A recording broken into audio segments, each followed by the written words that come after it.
Bonjour à tous, bienvenue dans Smart Tech aujourd'hui, édition spéciale avec une grande interview du fondateur de Free, Xavier Niel. Alors quel regard porte une des plus célèbres personnalités de la tech française, l'un des artisans, les principaux artisans de la démocratisation de l'accès à Internet en France, sur les sujets d'innovation, sur la transformation numérique de la société. Je l'interrogerai au cœur de cette émission, aussi sur les nouveautés qu'il vient de lancer, évidemment nous reviendrons dessus, mais également sur les technos sur lesquels il mise et sur sa vision d'avenir des télécoms, du numérique et du monde, pourquoi pas. Alors Xavier Niel restera avec nous tout au long de cette émission, ce qui va lui donner l'occasion de réagir à l'ensemble de nos séquences. On aura Victoire Sicora qui est déjà en plateau avec nous, qui nous présentera sa sélection de news, et puis on va débattre de la toute-puissance de la Silicon Valley et découvrir de nouvelles expériences immersives. Mais avant toute chose, bonjour Xavier Niel. Merci de m'accueillir. Bienvenue dans Smart Tech, et puis on est ravis surtout que vous ayez accepté cette interview. Très long format, grand format. Alors, je voulais démarrer avec la Chine, mais notre intervenant nous a fait faux bond. Je me demandais si vous connaissez bien ce pays, si vous aviez déjà exploré un peu ce qui s'y passe en matière de numérique. Je ne sais pas si je le connais bien. J'essaie d'y aller une ou deux fois par an. C'est un pays qui a beaucoup changé parce que c'était un pays dans lequel on était plutôt dans la copie. C'est un pays qui est devenu incroyablement innovant et sur un certain nombre de sujets qui est devenu en avance de phase. Quand on voit le succès de choses, même d'applications qui sont sorties de ce pays comme TikTok, c'est vraiment quelque chose de surprenant, et je pense que TikTok sera une des plus grosses boîtes tech du monde, voire même dépassera toutes les autres qui peuvent, les Google et des boîtes comme ça. Donc c'est assez impressionnant d'avoir au départ de la Chine des entrepreneurs différents, brillants, qui arrivent à créer des choses qui cartonnent mondialement. Donc d'un rôle de copieurs sont devenus des vrais innovateurs. Et les tensions en ce moment, justement, entre la Chine et les États-Unis qui pourraient s'exporter en France, est-ce que ça complique le business avec eux, avec les équipementiers, les fournisseurs de solutions? Alors, il y a toujours le sujet Huawei, qui est un sujet complexe. Dans tous les pays où moi j'exploite des opérateurs, à chaque fois localement, on a ou on n'a pas Huawei dans des pays. Que des grands pays essayent de mettre en place une forme de protectionnisme, on est habitué, et puis après ça crée des tensions, et puis en fonction des endroits où vous êtes, il y a des endroits où on nous dit on veut surtout des équipementiers de télécom chinois et surtout pas des Européens ou des Américains. Donc là, le vrai sujet de fond, et si vous regardez d'un point de vue macro, c'est qu'à un moment on sépare le monde en deux plaques ou trois plaques d'influence. Et il faut à tout prix qu'on ait quand même une plaque européenne ou une plaque française au milieu de ça, parce que sinon on va mal vivre et ça va mal se passer. Oui, parce que l'agilité, ça va, mais un temps seulement. Ouais, mais c'est aussi une question d'emploi sur le long terme. Si on n'est pas capable d'aller concurrencer la Chine, les US, probablement l'Inde à un moment, avec ce que fait Jio, notamment dans les télécoms en Inde, et peut-être mettre une autre plaque russe un jour, pour l'instant on ne la voit pas, mais une autre plaque technologique russe. Si nous, Européens et encore mieux Français, on n'est pas capable d'aller concurrencer ces plaques-là, demain on aura des emplois avec une faible valeur ajoutée. Donc comment on est capable, nous, de créer des entreprises qui vont être capables d'exister dans ce monde-là. Et c'est tout l'importance des startups, parce que ces startups vont devenir les grands groupes de demain. Donc comment on est capable d'avoir ici des startups incroyablement innovantes qui peuvent devenir des succès mondiaux.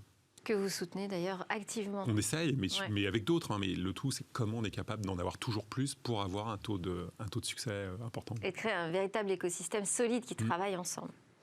On va enchaîner avec les news de Victoire Sicora. On démarre avec LinkedIn qui devrait se séparer de 1000 salariés. Les solutions de recrutement proposées aux entreprises représentent la majorité des revenus de LinkedIn, des offres payantes qui ont souffert de l'impact du Covid et qui sont moins demandées depuis le confinement.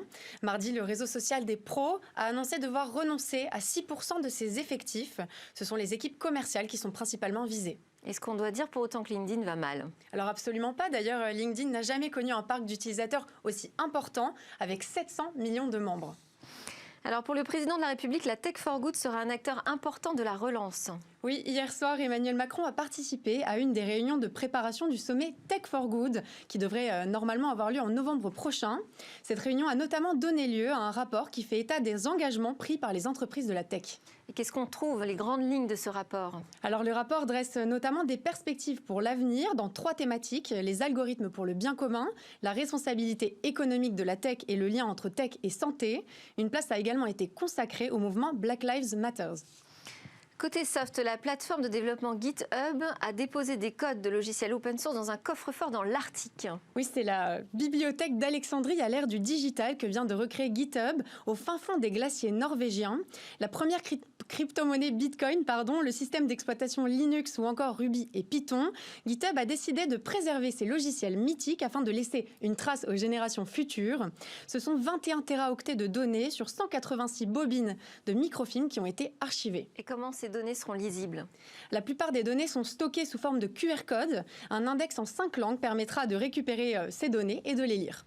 En science, un implant qui fonctionne grâce à un panneau photovoltaïque, c'est possible ça? Alors oui, et c'est le projet de chercheurs coréens qui viennent d'imaginer un système d'implants alimenté par un panneau photovoltaïque qui serait positionné sous la peau et éclairé par des diodes. Ces capteurs solaires pourraient fournir l'énergie nécessaire aux implants électroniques comme les stimulateurs cardiaques ou encore les stimulateurs cérébraux. Et la fonction de ces diodes précisément? Alors ça sert à éviter une nouvelle chirurgie pour remplacer les piles. Côté matos, on a Samsung qui nous fait un teaser sur son Galaxy Z Fold 2. Oui, c'est dans une courte vidéo que Samsung a montré au public son nouveau smartphone pliant qui sera présenté officiellement le 5 août. Le Galaxy Z Fold 2 serait la deuxième itération du Galaxy Fold qui avait déjà rivalisé en termes d'innovation avec un smartphone capable de se transformer en tablette. Et du coup, on en sait plus?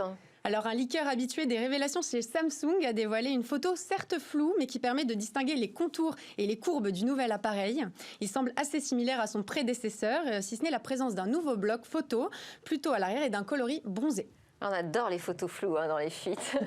Est-ce qu'il y a une actu qui a retenu votre attention au-delà des annonces Free, Xavier Niel, ces derniers jours? Je sais pas. Moi, je suis assez surpris parce que on s'est connus il y a une vingtaine d'années. Je ne sais pas si ça se dit comme ça. Et on avait des informations extrêmement faibles. Et maintenant, on a, je sais pas, dans la tech, des centaines d'informations. Et ce monde de la tech où c'était des petites boîtes, c'est devenu les plus grosses boîtes du monde. Enfin, on a un monde qui a incroyablement changé. Et c'est devenu super dur de se tenir au courant de tout ce qui se passe. C'est-à-dire que tous les jours, on doit avoir, je sais pas combien d'infos vous voyez pour faire pour faire ce que vous faites là. C'est incroyable. Et on est obligé de faire une sélection du coup drastique. Et on se fait écraser quotidiennement par la veille. Donc ce secteur a explosé. Et c'est une bonne nouvelle pour ceux comme ça. Mais c'est un sujet. Alors je sais pas ce que j'ai retenu spécifiquement. Bon, moi j'aime, mais que là, tous ces sujets-là, il y a beaucoup de marketing. Ce qui est bien, c'est que je sors un nouveau mobile, mais je vous le dis pas, mais j'ai une photo floue. J'ai pris 21 téras de données, je les ai mis au fond de la mer face à un disque dur. On transforme des infos qui marchent, dont on a parlé dans le monde entier, sur un truc qui est quand même... C'est de la com, quoi. Ouais, on est resté un peu dans le vaporware, on disait ça dans le temps. Je sais pas si ce mot est pas devenu un peu obsolète, mais... Bon, en même temps, Free aime bien jouer là-dessus. Ah non, mais attendez, faire le buzz avant les sorties produits. C'est un spécialiste. Tester quelque chose. Nous vivons en partie. Merci beaucoup, Victoire, pour cette sélection effectivement resserrée de news. Et puis, ça va être l'heure de notre entretien exclusif.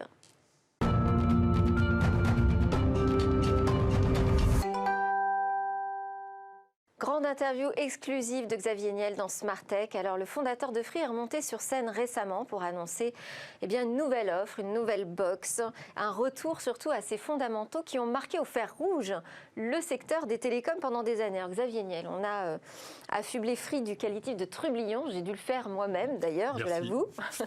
Est-ce que vous vous retrouvez derrière ce terme? Est-ce que vous êtes l'incarnation de Free? Est-ce que vous êtes un trublion? Je l'espère. Toujours, c'est de se dire comment on est capable d'inventer des choses qui soient des choses différentes, et essayer de penser, non pas de faire son métier classiquement, essayer de penser de quoi sera fait demain, comment on va fonctionner chez soi, comment on va utiliser l'Internet, comment on va accéder à l'Internet. Et c'est ça c'est comme ça qu'on essaie de penser des choses différentes. Alors parfois on se trompe, parfois on réussit mieux, et puis on avance comme ça. Extérieurement, ça paraît peut-être pas modeste, mais intérieurement, c'est très très modeste. C'est-à-dire qu'en se remettant toujours en question ou en cause tout ce qu'on a fait ou tout ce qu'on a pu faire, et de se dire comment ça se passera demain, qu'est-ce qui se passera demain. Est-ce que vous pensez que vous allez avoir des réactions des concurrents à la suite de votre annonce, la dernière annonce? Vous êtes sur un marché plus mature, donc vous avez des réactions plus faibles parce que les parts de marché bougent moins. Donc ça donne plutôt envie à certains de nos concurrents de moins innover. Ce qui est plus simple, les gens nous disent mais c'est incroyablement plus dur aujourd'hui. Non, c'est presque plus simple parce que le marché est moins compétitif. Moi, je me souviens très très bien de l'époque Neuf Télécom où c'était très très dur parce qu'on avait en face de nous un concurrent, la personne de Jacques Veyrat et de ses équipes qui était super. Bien, donc c'était dur. Puis aujourd'hui, c'est peut-être un peu moins. Il y a des postures quand même qui doivent changer dans le secteur des télécoms. Il y a des choses là encore à bouger, selon vous? Vous avez des endroits où des tiers ont gagné, typiquement sur le smartphone. C'est pas les opérateurs, nous on fait que revendre et qu'amener ce super produit, et on a perdu la main là-dessus parce que les opérateurs, nous on n'était pas opérateurs mobiles à ce moment-là, donc on va essayer de s'extraire, mais on va supposer qu'on n'aurait pas fait beaucoup mieux. On donnait la main aux vendeurs de terminaux, et aujourd'hui les choses dont vous parlez, c'est des applicatifs sur des terminaux. En gros, dans le temps, vous étiez abonné chez un opérateur et maintenant mobile, et aujourd'hui, vous avez tel smartphone. Donc, le monde a un peu changé. Donc, on a redonné beaucoup de valeur aux vendeurs de terminaux. Et donc, comment on est capable de ne pas avoir ou de ne pas vivre la même chose sur le fixe, sur la DSL, la fibre optique. Voilà, donc c'est ça notre travail. Et donc, la box, contrairement à ce que je peux entendre parfois, est importante. Et donc, il faut qu'on travaille là-dessus et qu'on soit capable d'amener des choses que les autres n'arrivent pas à amener. Est-ce qu'on parle, quand vous montez sur scène, on parle de vos keynotes, est-ce que Apple, c'est un modèle de société pour vous? Dans sa façon de penser les produits, de penser l'offre? Nous, ce qu'on essaie de faire, c'est des offres accessibles à tout le monde. Apple a tendance à faire un produit un peu de luxe qui touche quelques... Alors, on est dans un pays plutôt riche, donc il y a une part non neutre de la population, mais après, si vous allez en Afrique ou dans certains pays asiatiques, vous n'avez pas d'iPhone. Nous, notre volonté, c'est d'essayer de se dire, OK, on va toucher la totalité de la population, la totalité des Français, donc d'avoir des offres accessibles. Donc j'adore chez Apple, bien évidemment, tout ce qui est le sujet innovation. Puis je trouve que les prix sont des prix élevés, mais tant mieux pour eux. Je ne vais pas contester le fait qu'ils aient la possibilité de les vendre à ce prix-là. Mais c'est pas le même positionnement, quoi. On essaie de faire des produits toujours extrêmement haut de gamme. Je vous invite toujours à regarder nos box avec les box de nos compétiteurs. Oui, puis là, en plus, vous insistez sur le fait qu'on le fait maison. Toujours, les produits. Mais alors ça, on est très différents. Ça, c'est vraiment quelque chose. Je ne connais pas d'équipementier dans le monde, d'opérateurs dans le monde qui fassent la même chose. Encore une fois, je vois qu'en Inde, Jio est en train de tendre vers cela, c'est-à-dire qu'ils disent notre réseau 5G, on va nous développer nos équipements. Et bravo, parce que franchement, je pense qu'il faut faire dans un certain nombre de cas. Mais on a un modèle différent d'entreprise dans lequel on crée nous-mêmes nos produits. Mais on est super confortable avec ça et on adore. Enfin, je veux dire, on garde la maîtrise totale de ce que l'on vend et on trouve que c'est fantastique. Donc, c'est en ça que je pensais, le rapprochement avec Apple, justement. Non, je suis d'accord. Mais sur ce point-là, après, on essaie de faire des produits incroyablement grand public. C'est-à-dire toujours d'avoir des box très haut de gamme avec un prix accessible. Sur justement l'innovation, alors c'est un point très important chez Free. Pour autant, il y a eu des déceptions là sur la box parce que c'est pas le tout dernier Wi-Fi, la génération Wi-Fi 6 qui a été choisie. Alors vous avez déjà répondu à cette question parce que vous pensez qu'il n'y a pas un gap finalement suffisamment important. Il y a un gap sur une génération qui est juste un petit peu après, qui s'appelle le Wi-Fi 6E et là on nous appelle. Et vous préférez attendre ce Wi-Fi 6E. Vous avez un Wi-Fi aujourd'hui sur tous les équipements qui font ce Wi-Fi 6, vous avez un petit bouton pour le déconnecter. C'est bizarre, pourquoi on a ce petit bouton pour le déconnecter ? Parce que dans un nombre de cas significatifs, voire majoritaires, on a un moins bon Wi-Fi avec cette nouvelle technologie Wi-Fi qu'avec celle d'avant. Nous, notre sujet, c'est de faire que tous les Français aient un Wi-Fi qui marche mieux. Donc on a inventé d'autres choses. Donc on n'est pas obligé de suivre la course à l'innovation en permanence. Il y a parfois des technos qui nécessitent une raison marketing, parce que regardez, vous m'en parlez, donc visiblement pour des raisons marketing, on aurait dû. Mais au bout, c'est pas notre volonté, c'est d'essayer de se dire, on fait le test et ça marche moins bien. On va pas déployer quelque chose qui marche moins bien. Alors, la fonctionnalité de la Ligue 1 aussi, ça a été une des grandes annonces. On va pouvoir suivre toutes les grandes actions du foot, tous les buts. Est-ce que ça, c'est votre métier ? Est-ce que ça rentre dans le cœur de métier d'un opérateur aujourd'hui de se positionner sur l'offre de contenu ? Non. C'est pas un choix que vous aviez fait jusqu'ici de fusionner les tuyaux et les contenus ? Et on n'a pas l'intention de le faire à l'avenir. Ce qui se passe, et nous, notre métier, c'est un métier de distributeur. C'est-à-dire qu'il y a de la valeur pour les gens qui font du contenu. Je peux faire du contenu dans une autre vie par ailleurs dans d'autres entreprises. Mais chez Free, l'idée, c'est de se dire il faut donner accès à tous les contenus. Et c'est ça notre métier, de donner accès à tous les contenus. Et puis, il y a des moments, vous avez sur le secteur d'autres opérateurs qui ont des stratégies de contenu et qui cherchent des exclusivités et qui vont empêcher que nos abonnés aient accès à tous les contenus. Et donc, dans ces cas-là, on peut se retrouver dans des situations... Ça vous gêne, ouais. C'est leur stratégie commerciale, moi je ne peux pas leur reprocher. Mais donc, à partir de ce moment-là, notre idée, c'est de trouver des solutions pour réussir à contrecarrer cela. Donc, on voit des droits qui sont des droits modernes à vendre sur ce football, c'est-à-dire se dire que des gens ont envie de regarder la totalité des matchs, mais qu'une très grande majorité des Français ont envie de consommer d'une manière moderne le football. Et cette consommation de manière moderne, eh bien, ce sont ses droits. Et c'est un peu une forme de Netflix. Je mange quand je veux, ce que je veux, en direct ou pas en direct. Le foot, sous le format que je veux, en regardant juste ce que je souhaite, et pas tout le match. Et donc, on pense qu'il y a un vrai sens et une vraie valeur à aller faire un produit différent. Et puis d'éviter potentiellement que certains aient un monopole sur des droits et que nos abonnés, parce que notre métier c'est de leur donner justement accès. Là vous faites encore le trublion finalement. C'est vrai. Oui. Mais c'est d'essayer de se dire on a besoin qu'ils aient accès à tout. Et comme certains génèrent des exclusivités, eh bien il faut les éviter. Alors, je tourne autour du métier d'opérateur. Quand on regarde les GAFAM, ils sont devenus tentaculaires, ils attaquent tous les marchés, en tout cas même les marchés critiques. On les voit vraiment se positionner de manière forte sur la santé, par exemple. Les télécoms, ça bouge ou ça ne bouge pas? Quel va être l'avenir des télécoms demain? Si on reste juste sur la fourniture de tuyaux, de réseaux, est-ce que c'est suffisant? On a quand même une grande chance, c'est que sans nous, les GAFAM n'existent pas. Donc on est la seule brique nécessaire des GAFAM, c'est les opérateurs télécoms. Donc ça, c'est quand même une très très bonne nouvelle. Pardon. Ça vous donne un moyen de pression sur eux? C'est un rapport de force équilibré quand même. Je ne sais pas, parce qu'on a des tuyaux dans lesquels passe. Maintenant, je vous prends le contre-coup, c'est qu'ils mettent ce qu'ils veulent sur nos tuyaux et on ne regarde pas ce qu'ils font. Donc on a un petit contre-coup. Mais donc on est absolument nécessaire à leur activité et on est le lien entre les GAFAM et les Français quand on est opérateur en France. Donc ça, c'est une chance.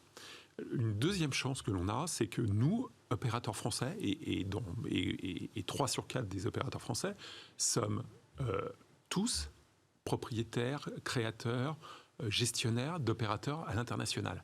Et donc vous avez un secteur qui, au départ de la France, est incroyablement puissant au-delà de nos frontières.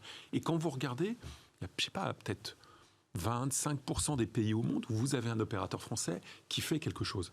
Et ça, c'est une activité qui marche au départ de la France. Et on a besoin de ça, de ces activités-là. Donc, la manière dont a été conçue cette activité en France, avec un grand nombre d'entrepreneurs, parce que là, vous avez vraiment 4 opérateurs avec des entrepreneurs contrôlant ces opérateurs ou dirigeant ces opérateurs, ce qui n'existe nulle part ailleurs dans le monde. C'est une activité tellement importante, tellement grosse, que vous avez souvent des groupes cotés sans actionnaires, sans entrepreneurs. Mais le fait d'avoir eu 4 entrepreneurs en France qui sont là, qui ont mené une vraie compétition, vous en avez souvent parlé ici et ailleurs, de cette compétition, parce qu'elle est sérieuse, elle est vraie, au bénéfice de l'innovation et au bénéfice des consommateurs, ça nous a permis d'aller au-delà de nos frontières. Et donc ça, c'est une bonne chose. Ensuite, plus on est capable d'être puissant sur de multiples pays, plus notre rapport avec les GAFAM s'améliore. C'est-à-dire quand vous avez un pays qui représente 2% de leur chiffre d'affaires, la discussion n'est pas la même que quand vous avez 10 pays ou 15 pays ou 20 pays qui représentent 10-15% de leur chiffre d'affaires. Donc ça vous permet d'exister sans être présent de manière significative pour aucun d'entre nous aux États-Unis, où ça serait possible, en Chine, où un opérateur français, ça ne va pas être tout de suite, ou en Inde, où on n'est pas vraiment là non plus. Alors justement, vous parlez des 4 opérateurs. Alors avec l'offre POP, vous cassez encore vraiment surtout les prix du mobile finalement, plus que les prix du fixe, avec une offre assez spectaculaire, totalement illimitée. C'est quoi? C'est la offre, 10 euros pour 9,99 9,99 par mois. mois, Ce centime pardon. qui est important, c'est une offre entièrement illimitée en termes de data. C'est la seule offre data illimitée en France. Alors pour autant, on nous dit déjà que les prix en France sur le mobile sont très très bas, les plus bas du monde, et qu'on ne va pas tenir comme ça longtemps. Alors c'est une volonté de revenir à 3 opérateurs, vous voulez éliminer des concurrents au passage? Non, je constate une chose, c'est qu'on dit que les opérateurs, ça va très très mal, tout ça.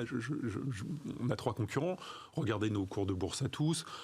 Franchement, on va pas si mal que ça, quoi. Je pense que vous avez 4 acteurs qui vivent leur vie, qui vont plutôt bien. De temps en temps, il y en a un qui va un peu moins bien. Après, certains, dans une raison, je ne sais pas quoi, peut-être parce qu'ils ont des choses à demander à l'État ou je ne sais pas qui tentent de nous faire croire que ça va mal, mais une semaine après, ils vous publient leurs résultats qui sont très bons. Il y a un peu de comédie. Vous avez un vrai secteur concurrentiel. On essaye, dans ce secteur concurrentiel, d'une manière raisonnable, d'apporter des offres qui rencontrent un public. Avoir de la data illimitée, c'est une vraie demande. C'est une vraie demande. Alors certains disent que la data illimitée ne devrait pas exister pour certaines raisons en France. On pense l'inverse parce qu'on a tous envie de ne pas parler à un adolescent. Il n'a pas envie à la fin du mois de se dire mince, mon forfait à 100 gigas, je viens de toucher le truc et pendant une semaine, j'ai plus mes réseaux sociaux et je peux plus regarder Netflix ou je ne peux plus faire ce que j'ai envie de faire.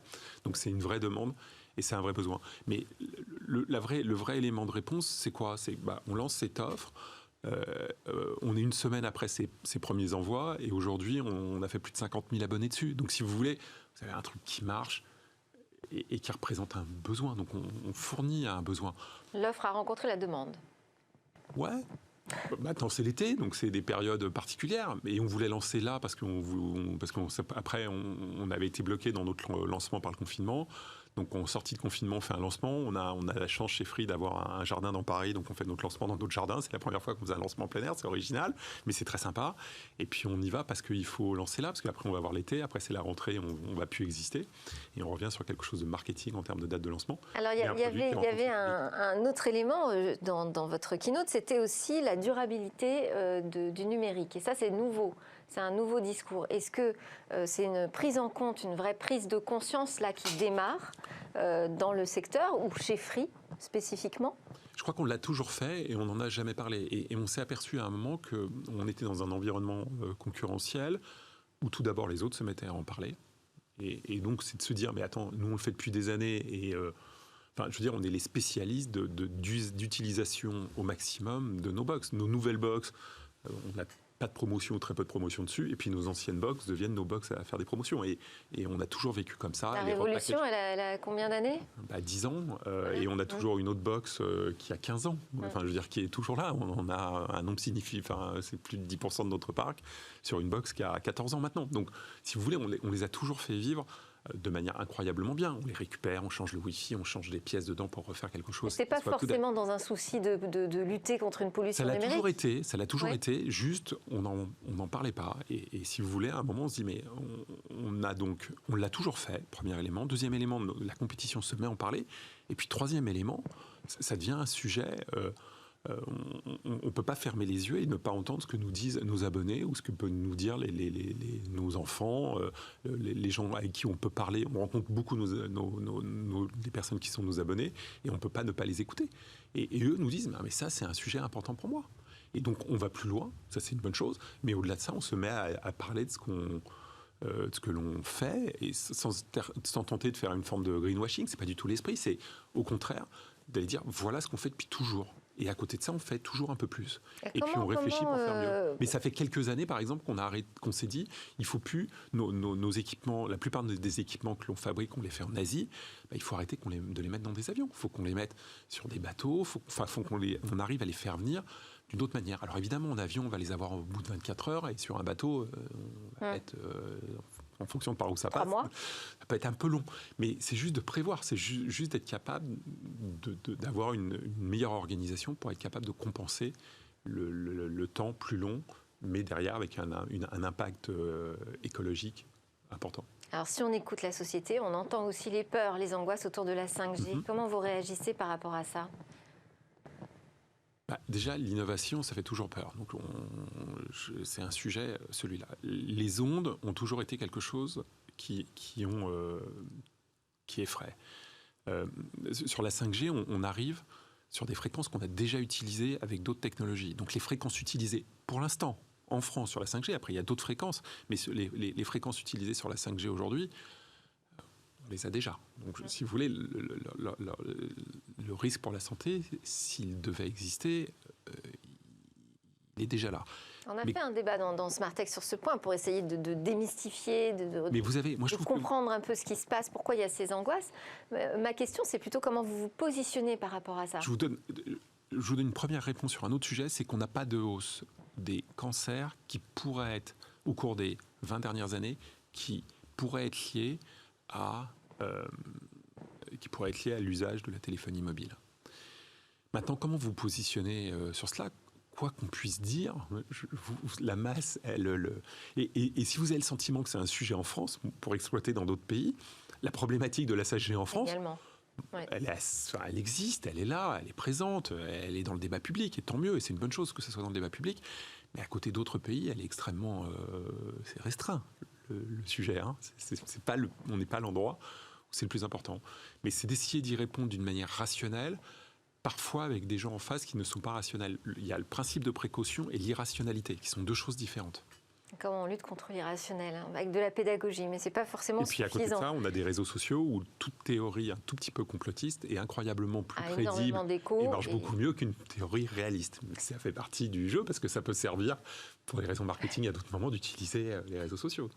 Alors pour rester sur la 5G, ça va bouleverser aussi le modèle économique des opérateurs quand même, parce que là on voit déjà des initiatives privées, il y a des industriels qui commencent à travailler sur la création de leur propre réseau, des petits clusters pour le coup de 5G. Attention aux clusters. Voilà, on va devoir éviter maintenant. Est-ce que ça rebat véritablement les cartes sur le business model, le partage du marché entre les opérateurs ? Enfin, est-ce que ça va? Parce qu'on est encore dans le futur sur la 5G. Je ne pense pas que ça change beaucoup les choses. Je pense que tous les opérateurs, d'une manière ou d'une autre, investiront sensiblement en même temps. Je vois qu'il y a certains opérateurs qui Ça fait des nouveaux entrants, en fait, quand même. Ouais, mais locaux. Des petits locaux, ouais. Donc, et puis il y a de temps en temps... Et professionnels qui ont quand même... Puis avoir un peu de concurrence, enfin, moi, ça peut paraître bizarre, mais bien sûr, si je regarde, j'ai juste un point de vue économique et la concurrence, moins on est, mieux c'est. Mais à l'inverse, je pense que c'est un aiguillon fantastique d'avoir des gens qui pensent et même qui sont capables de nous concurrencer sur des zones très restreintes du territoire. C'est apporter des nouveaux services. C'est inventer des choses et c'est créer de la valeur pour tout le monde en fait. Est-ce qu'il y a des technologies qui vous émerveillent encore, Xavier Niel? Toujours tout ce qui est la fibre optique, c'est toujours un morceau de verre dans lequel on fait passer des débits de malade. C'est toujours un truc qui il y a 20 ans, il y a un peu plus de 20 ans, quand on a commencé à déployer de la fibre optique, ça m'impressionnait. Et 20 ans après, je m'aperçois que quand je dis ce truc-là dans lequel on a un petit tuyau de verre dans lequel on passe de la lumière et ça vous envoie des données de malade, ça me... toujours un truc... Et l'intelligence artificielle, vous êtes le seul à m'émerveiller vers une fibre optique, mais je m'en excuse. Non, mais moi aussi, j'aime beaucoup. L'intelligence artificielle, vous êtes plutôt comme Elon Musk, à en avoir peur, à vous inquiéter, à crier au danger, ou au contraire, vous vous dites c'est super, c'est une opportunité, il va se passer plein de choses, comme un acteur du big data qui se dit finalement on va pouvoir exploiter toutes ces données. Oui, alors après il y a les mots que l'on met sur des choses. Les opérateurs télécoms, mais on peut le mettre aussi dans d'autres métiers, on a toujours fait du big data et de l'intelligence artificielle. Ouais. Voilà, donc on a du big data parce que à chaque fois que pour chacun de nos abonnés on a un nombre significatif de données. Et puis après, on va faire de l'intelligence artificielle pour essayer de comprendre tout et n'importe quoi. Et même à un moment, on fait tellement d'intelligence artificielle qu'on comprend même plus ce qu'on cherche. Et donc, on va avancer là-dessus. D'une manière générale, en fait, c'est un humain qui va créer un modèle, qui va créer cette intelligence artificielle dans les niveaux d'intelligence artificielle où on est aujourd'hui. Aujourd'hui, ça ne me stresse pas. C'est un outil fantastique. Maintenant, vous avez toujours quelqu'un, vous avez des tonnes de start-up ou des tonnes de sociétés qui viennent vous voir en vous disant voilà, je sais vous dire quel abonné partira la semaine prochaine et je vais avoir 100% de taux de réponse, je suis parfait. Oui, c'est juste que quelqu'un qui a eu un problème technique, qui a appelé 2 fois le support, il a 52% de chance de churner. Ok, c'est bien. Mais probabilité. Voilà, c'est de l'intelligence artificielle un peu. Et on va faire tourner une machine pour arriver à ça. Mais donc voilà, donc les mots permettent de faire vivre ces technologies. Parfois, la réalité derrière ne va pas aussi loin que cela. La recherche, en tout cas, est intéressante. C'est super intéressant. On a des gens brillantissimes qui sont dans le monde entier, qui sont des Français qui travaillent dans le monde entier sur ces sujets d'intelligence artificielle. Donc, on a été très bons là-dessus. Nous, Français, on n'a peut-être pas su tous les garder, mais en tout cas, on sait les former et j'espère qu'à l'avenir, on aura des grandes sociétés d'intelligence artificielle ici. Et je le crois, parce qu'on a vraiment des gens bons en maths et on a notamment Yann Lequin. Ouais. Et donc Yann Lequin qui est parti chez Facebook. Et du coup, ça fait une super transition avec mon autre question. À propos de Libra, vous êtes un partenaire de la crypto-monnaie qui est portée par Facebook. Pourquoi vous avez choisi ce projet-là plutôt qu'un autre? Parce que des crypto-monnaies, finalement, il y en a pas mal. Alors, et des projets encore plus. On en a fait d'autres, déjà. Ça se voit peut-être pas toujours, mais on a été dans pas mal quelques crypto-monnaies. En fait, ce qui nous intéresse dans les crypto-monnaies, c'est leur usage réel.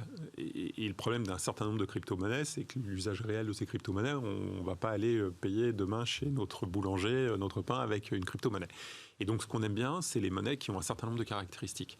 C'est une monnaie stable, parce que si elle devient stable, eh bien, vous allez l'utiliser. Que vous allez, si vous payez votre boulanger en bitcoin, votre baguette elle peut faire plus 50%, moins de 50%. Ouais. Ça va être assez horrible le prix de votre baguette. Ça peut être moins cher que prévu, mais ça peut être beaucoup plus cher que prévu.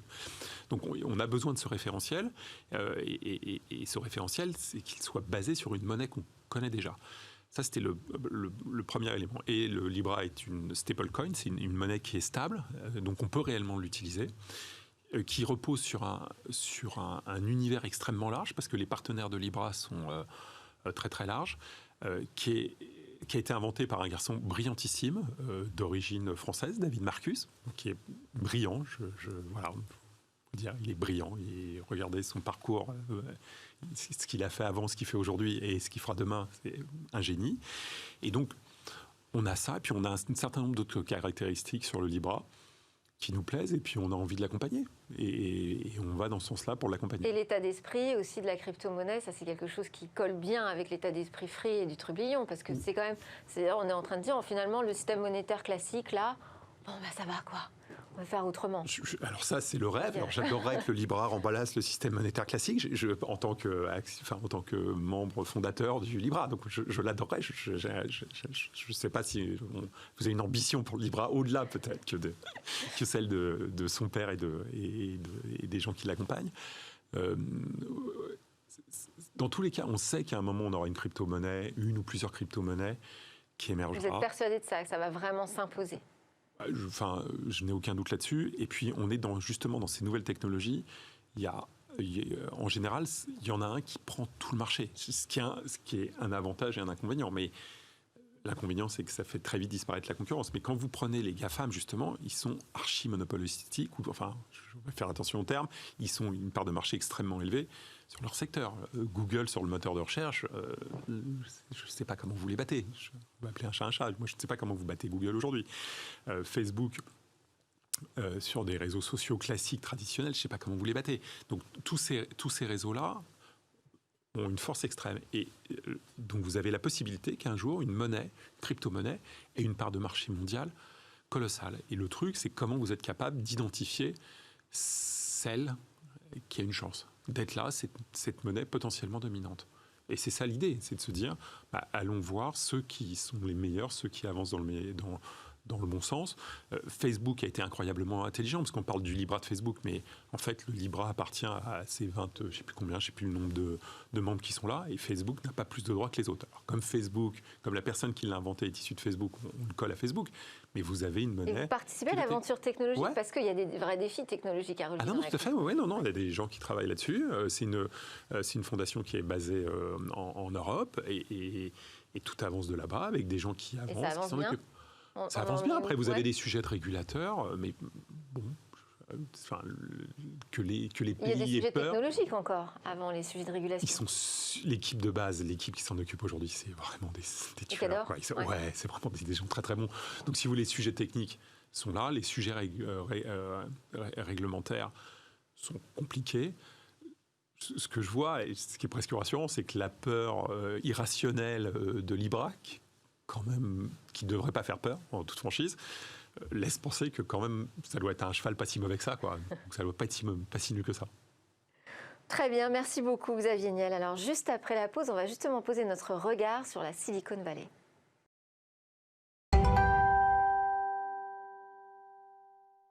Nous sommes de retour sur le plateau de Smartech. Xavier Niel, le fondateur de Free, Iliad, est toujours avec nous. Et c'est Philippe Delmas, essayiste, auteur de Un pouvoir implacable et d'où la tech ou l'efficacité pour seule valeur, qui nous a rejoint. Bonjour Philippe Delmas. Bonjour Philippe.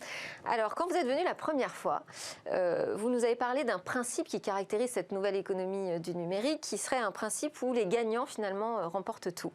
Et je vous avais promis qu'on prolongerait la conversation. Moi, je tiens mes promesses. Alors, ces gagnants, ces puissants, ils sont en Silicon Valley depuis une cinquantaine d'années. Comment est-ce qu'on peut expliquer finalement cette solidité, cette efficacité à l'épreuve des années? De la Silicon Valley?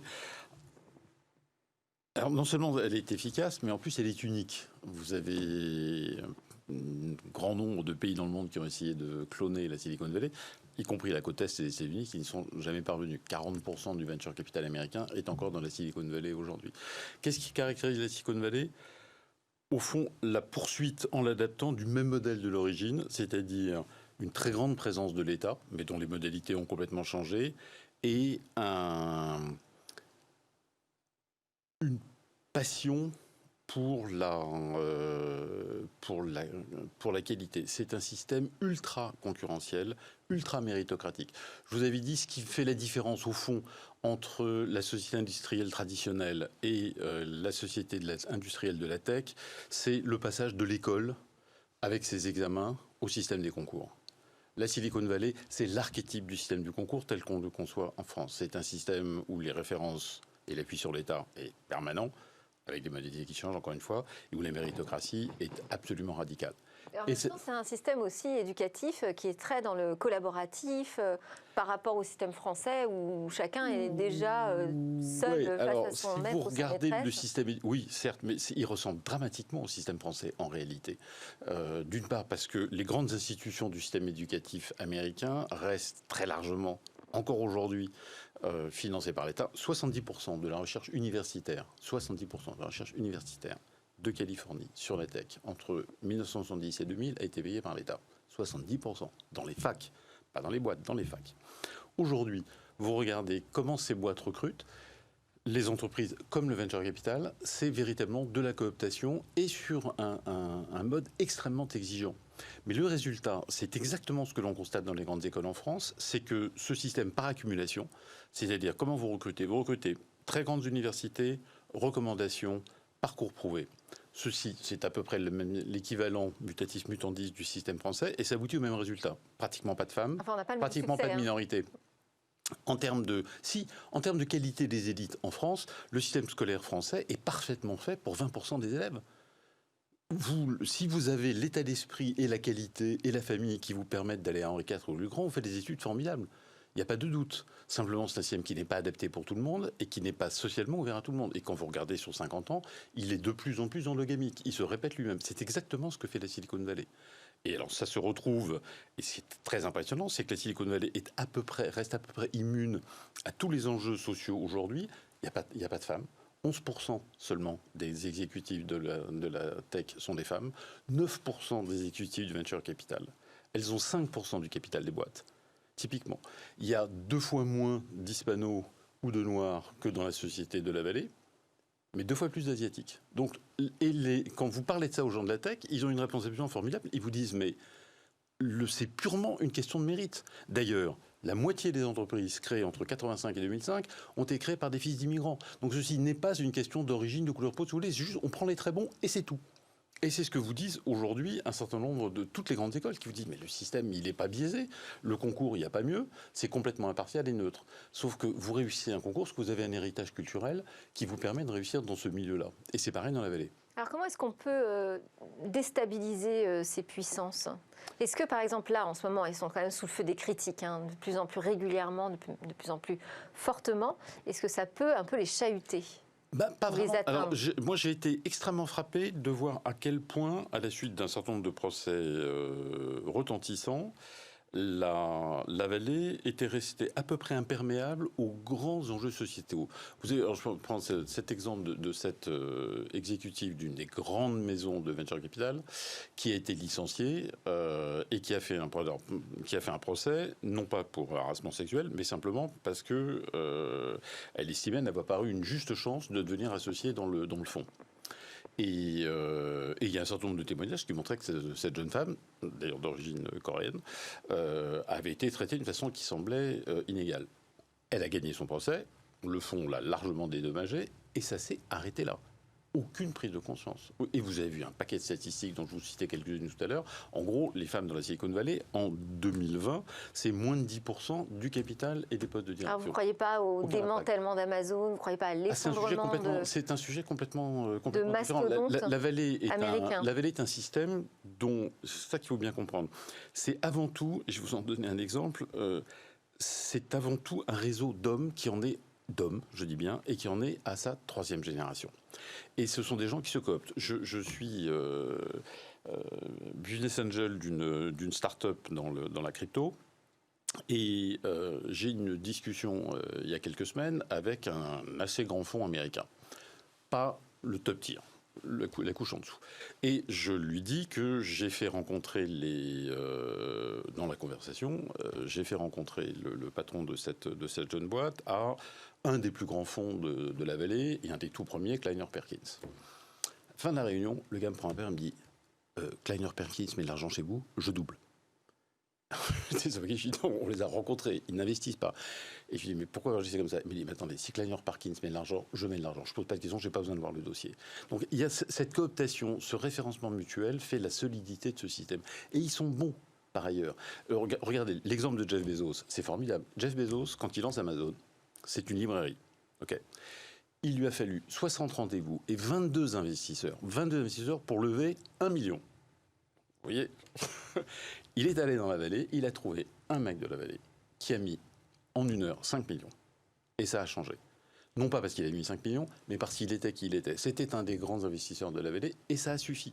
Ce système, c'est ce qui fait l'extraordinaire solidité de ce système. Alors moi, je voulais faire réagir Xavier Niel aussi sur ce sujet parce que vous avez parlé du modèle éducatif.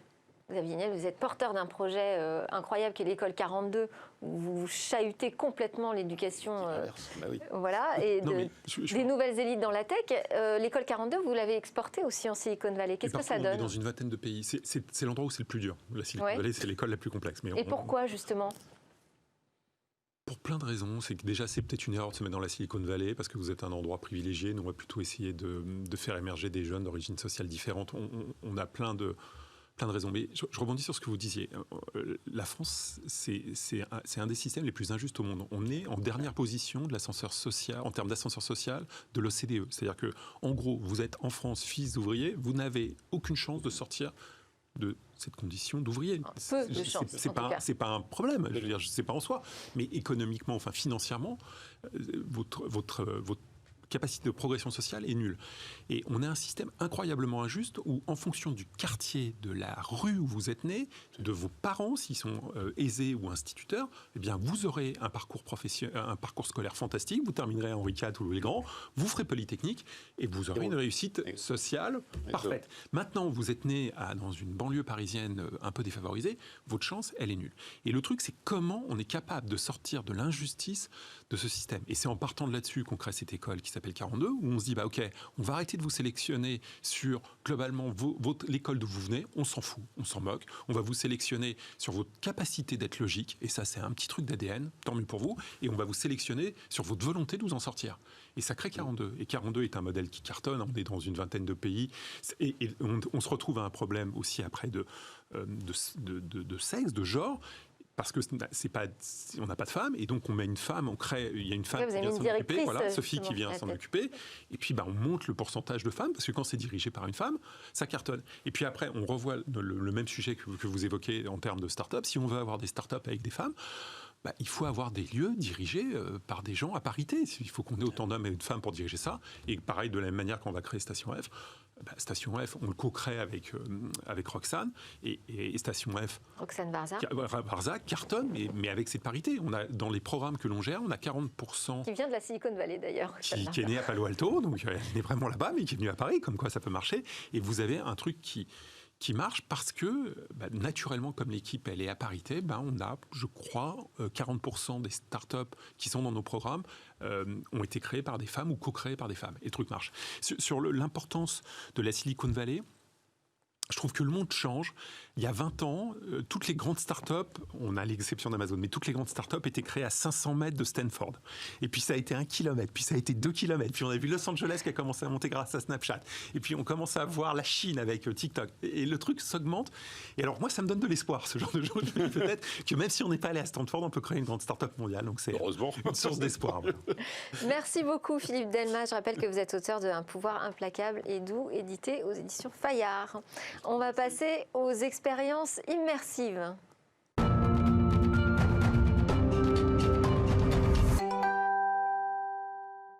Et demain, vivrons-nous davantage d'expériences immersives? La réalité virtuelle va-t-elle enfin sortir de son champ d'application assez restreint pour l'instant?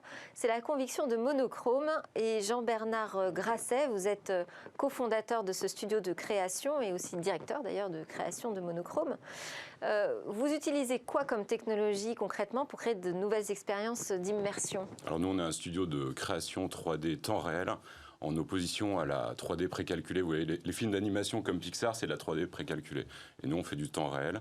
Et en fait, cette technologie est utilisée, notamment pour les... cette 3D temps réel? En fait, la différence, c'est que vous n'êtes pas spectateur, tout simplement. Vous êtes acteur avec un contenu. Quand vous regardez un film d'animation, vous êtes spectateur. Vous n'avez aucune interaction, à part de commenter, par exemple, sur les réseaux sociaux ce que vous voyez. Avec la 3D temps réel, vous êtes acteur du contenu que vous avez. Alors le premier exemple, comme dans un jeu vidéo. C'est les jeux vidéo. Ce qu'il y a, c'est que nous, on utilise les codes du jeu vidéo et les technologies du jeu vidéo pour les transposer dans d'autres univers. Que ça soit culturel, on crée des expériences avec des artistes ou avec des musées, ou par exemple avec des marques. Alors justement, il y a eu un concert énorme de Travis Scott qui s'est fait dans Fortnite, qui s'est joué dans Exactement. Fortnite, qui est assez spectaculaire. 12 millions de... Alors vous n'y êtes pour rien, je pense, hein, dans la création de ce concert. Mais dans le jeu vidéo, il y a plusieurs secteurs. Il y a le AAA qui sont les très très gros, et nous, on est dans le secteur du jeu vidéo indépendant. Donc, petit studio artisanal, on va dire. Et c'est un modèle pour vous, ce type de création ?